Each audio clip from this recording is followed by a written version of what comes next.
자, 안녕하세요.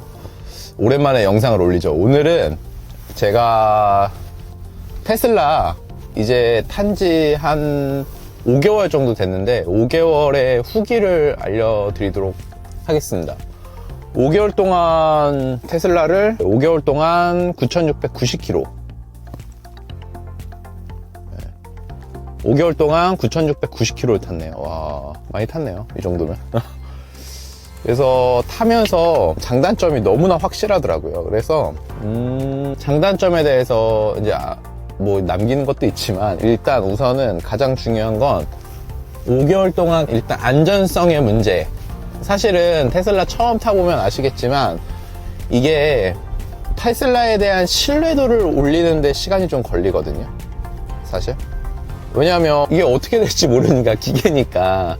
근데 처음에는 사실 조금 저는 무서웠어요. 왜냐면 이게 맞나? 이렇게 운전해도 되나? 싶을 정도로 이게 딱 옆에 차가 있으면 차선 딱 맞춰가긴 하는데 혹시나 차가 오른쪽으로 조금이라도 막 갑자기 막 흔들릴까봐 네, 좀 무서웠는데 그런 거 전혀 걱정, 오토파일럿 이런 거 하기 전에도 제가 뭐 운전에 대한 두려움이나 이런 건 없었는데 확실히 운전에 대한 부담감이 많이 줄어들었어요.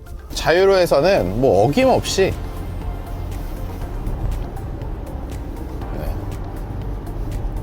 따다 요거 이제 무조건 해야죠. 자유로. 근데 여러분 아시죠? 핸들 꼭 쥐고 계셔야 됩니다.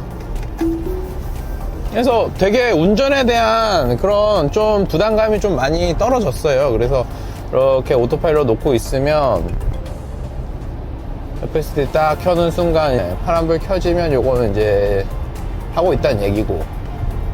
그래서 일단 테슬라 타면서 가장 큰 장점, 첫 번째 연료비. 제가 한 달에 한 35에서 40만원 정도 썼었는데 지금 전기차로 바꾸고 나서 사실 요즘 고유가 시대였잖아요. 막 경유 같은 경우에 2,200원까지도 넣어봤는데 저는 이제 연료비죠. 연료비가 테슬라로 바꾸고 나서 한 달에 기본료 만 얼마 포함해서 한 7만원 정도 나오더라고요. 저는 집밥이 있어요. 집밥 있으니까.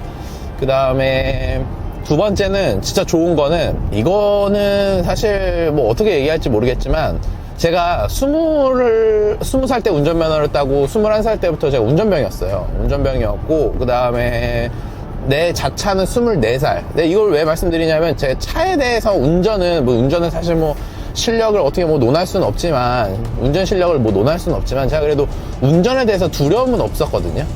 그 다음에 부담감도 없었어요. 사실 오랫동안 운전을 하다 보니까 한 16년 무사고, 나름 16년의 무사고를 이제 해서 운전에 대한 두려움 없었고, 뭐 물론 당한 건 한 4번 있습니다. 저는 가만히 있는데 누가 와가지고 이제 딱 박은 거 한 4번 정도는 있는데 제가 운전에 대한 두려움이나 이런 거는 없었어요. 근데 부담감도 없었고, 사실 저는 가족들 4명이서 만약에 부산을 간다 그러면 그냥 차로 가자는 주의예요.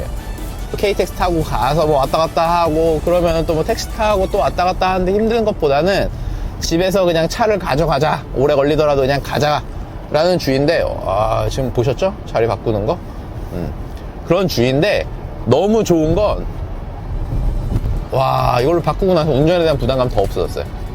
그 점이 정말 좋아요. 운전하는 분들한테 사실 그거만큼 좋은 게 어디 있겠어요. 뭐 차 어디서 이렇게 끼어드는 거 부담감이 없었는데 이렇게 하다 보니까 이거 다른 차 운전할 때는 사실 조금 힘들더라고요.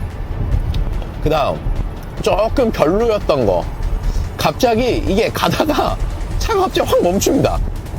뭐 어디냐면 고속도로 같은 경우는 이렇게 쭉 달리다 보면 2차선으로 달리다 보면 오른쪽에 진입로가 있거나 아니면 휴게소가 있다 하면 실제로 차가 갑자기 확 멈춥니다. 이게 소프트웨어상의 문제인 것 같은데, 소프트웨어상의 당연히 뭐 문제겠죠. 문제는 뭐 업그레이드 통해서 나아지고는 있는데 갑자기 이제 차가 한 90km에서 100km 달리고 있는데 브레이크 밟으면 안 되잖아요.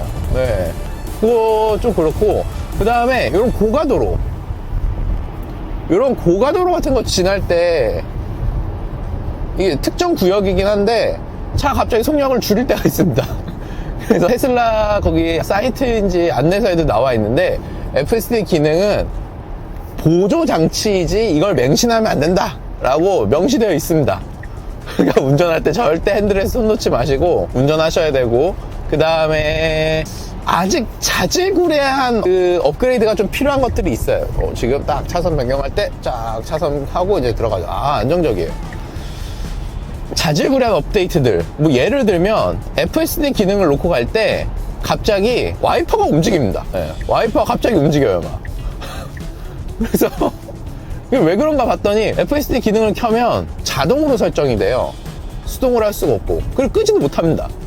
그러다 보니까 뭐 비 오는 날은 뭐 상관이 없지만 비가 안 오는 날 같은 경우에 갑자기 앞에 뭐 묻어있으면 막 갑자기 와이퍼가 막 움직여요. 맑은 날에도. 뭐 그런 경우 있어요. 그 다음에 요거는 이제 안전을 위해서 저는 아예 사실 꺼놓고 가는 한데, 아예 이제 여기는 그냥 이제 뭐 저는 내려놨는데요. 잘 보세요. 자, 여기서 속력을 줄여야 되잖아요. 근데 속력을 안 줄입니다. 동그라미를 돌아야 되는데 여기서 속력을 안 줄여요. 그러다 보니까 고가도로 올라가야 되는데 좀 위험해요. 그래서 여기쯤 오면 속도를 줄입니다. 요런 거에 대한 업데이트가 좀 있으면 좋겠다. 예. 뭐 그런 입장입니다. 모쪼록 영상에 도움됐길 바라고, 저는 개인적으로 만족도는 100점 만점에 99. 왜냐하면 1%는 제가 어느 정도 신경을 쓰면 되는데, 물론 이것도 신경을 안 써야 된다고, 예, 그래야 이 차의 그 메리트라고 뭐 말씀하시는 분들도 당연히 있을 수 있지만, 저는 개인적으로는 만족도 굉장히 높아요.